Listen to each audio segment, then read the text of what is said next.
I live in LA. I'm not from LA. I'm from Jersey. But I live in LA. And after watching that game last night, I had this realization. And it was, wow, the building I live in LA, is kind of a microcosm of the Lakers. And the Lakers are kind of a microcosm of the city of Los Angeles. Now, what do I mean by this? Well, Los Angeles is a shit show. The Lakers are a shit show. The building that I live in is a literal shit show.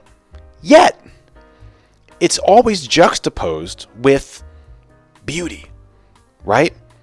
LA, it's beautiful, yet you have Skid Row. The Lakers, you have LeBron, it's the Lake Show, you got this player and that player, and you have the notoriety and the history and this and JJ Redick and all these fancy things, and ESPN loves you and blah, blah, blah. Yet, they have a performance like that last night. And then my building I live in, it's kind of like the Lakers, because who runs the Lakers? Jeannie Buss. She inherited the Lakers from her dad. The building I live in, the owner, he inherited it from his father. He's a moron that can't even figure out how to take care of his dumpster enclosure. Now, if I look to the right, oh, it's beautiful, and there's flowers, and it's 75 and sunny.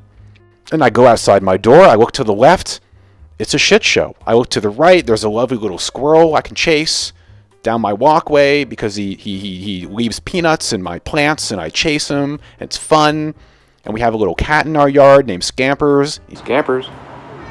Scampers. Scampers. He meows all the time. And then I walk past my dumpster, and it's a shit show. And that's kind of encapsulates the city of Los Angeles. It's this juxtaposition of hideousness and beauty. And the Lakers have that juxtaposition of hideousness and beauty. And that's kind of what the Lakers are. They're sometimes they're beautiful, sometimes they're a mess. The city of LA, sometimes it's beautiful, sometimes it's a mess. The building I live in, sometimes it's beautiful, sometimes it's a mess. And that's kind of LA. It's like a very beautiful insane asylum that happens to be very entertaining. And the Lakers are very entertaining. It's like a bad reality show. Okay, that's enough. Let's talk about the Heat. I'm sitting there watching this game, and I'm watching Tyler, Hero. I like saying Hero. I mean, last I checked, Hero had one R, but what do I know? People say Christian Brown, and I'm like, pretty sure it's Braun, but I'm a big dummy. And I'm sitting there watching Tyler go 1 3-pointer, 2, 3 in a row, 4 in a row, 5, 6 in a row, 7 3-pointers in a quarter. And I'm like, well, I'm no defensive specialist here. I'm no JJ Redick by any means. But, if a guy's burning you that much and you get a screen set on you, why would you dip under the screen? Wouldn't you fight over the screen to try to defend him better? And I'm like, are we playing well, or are the Lakers just completely out to lunch, or drunk, or hungover, or having a mutiny against JJ Redick, or something? I can't figure it out. I don't even know if to be happy about. I'm happy about that win, but I'm like, that game just felt like such a weird outlier of a weird combination of the Heat playing extremely well and the Lakers playing extremely bad. And not only playing bad, it's one thing if you have a bad game. Like, I get it. It happens. Sometimes your shots aren't falling. You can't get it going. It's just one of those days that where you just can't get your team going. But this was different. I in all my years of watching basketball, I have not ever seen a team that was that low effort and embarrassing and standing around on defense, not getting back on defense, the bad body language, it just really weird stuff. Really weird. I was almost mad. Like, I was watching, especially once like the third and fourth quarter came around. I was like mad at the Lakers. I'm like, what are you guys doing? I mean, that one where they get Duncan Robinson the ball underneath the rim, and Duncan's just standing there, and all the Lakers are all just standing there. It's like that Spider-Man meme times 5.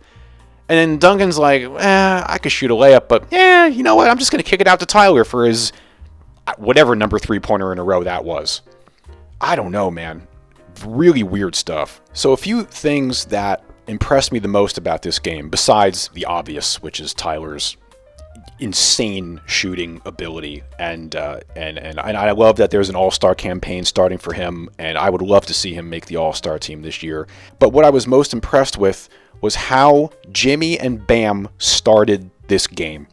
And I think this is a really a winning formula, and you need an aggressive, engaged, decisive Jimmy and Bam to set the tone for games.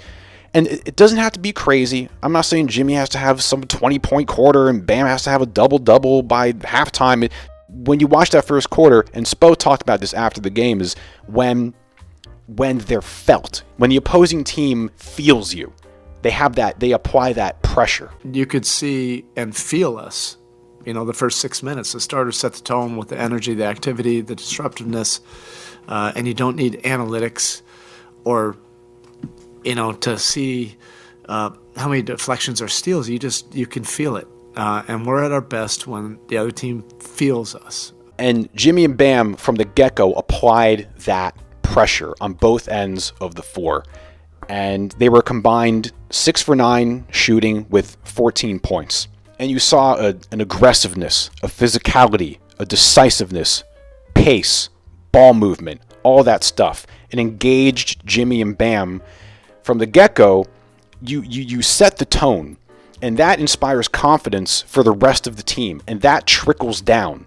And then all the other guys are going to be like, all right, Jimmy and Bam are engaged, like, we're hooping, we got a good start, all right, we're going to play. And then you're going to have your role guys step up, like a Haywood Highsmith, who ended up going 4 for 5 from 3. And I know this is a kind of game where you have extreme outliers. Like, you're not going to have Haywood go 4 for 5 from 3 every game. You're not going to have Tyler hit 7 3-pointers in a single quarter every single game. But what you can get, we should be getting every single game, is a Jimmy and Bam that are engaged and aggressive from the start, and they're putting their imprint on the game, and they're playing winning basketball, and they're making the other team feel them and applying that pressure.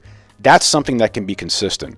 And then when you start a game like that, everything else that's positive should hopefully follow. It was our defense, the blitzing, the double teaming, the swarming them, the effort, all that stuff.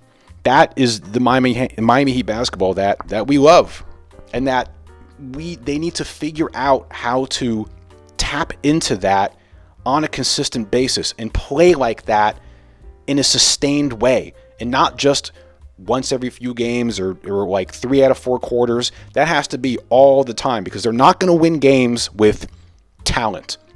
They're going to win by playing tougher and harder and more together than the other team. Okay, that's all I feel like talking about regarding that game. Congratulations to the Heat, blowing out the Lakers. Always fun to beat the Lakers. Suns, no KD. That hopefully will be a win. And then I think we play the Cavaliers. That could be fun. And that's it. Okay, I'll stop rambling now. Goodbye.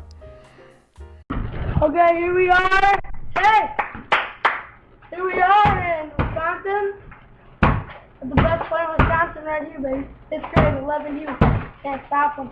Shoots the lights out. He dribbles like Rajon Rondo. Don't forget he averages 30 points a game. 30 points. That's what I do. I don't stop. I play all day. And 6 assists. I don't miss. I don't miss. I just. Here we go. I just play the basketball all day. I'm going to show you some skills I got. Here we go. My recorder aims the rifle. Woo! Here we go now. All day, man. All day. Go outside and play some basketball. You're gonna be psyched. The balls are gonna fall.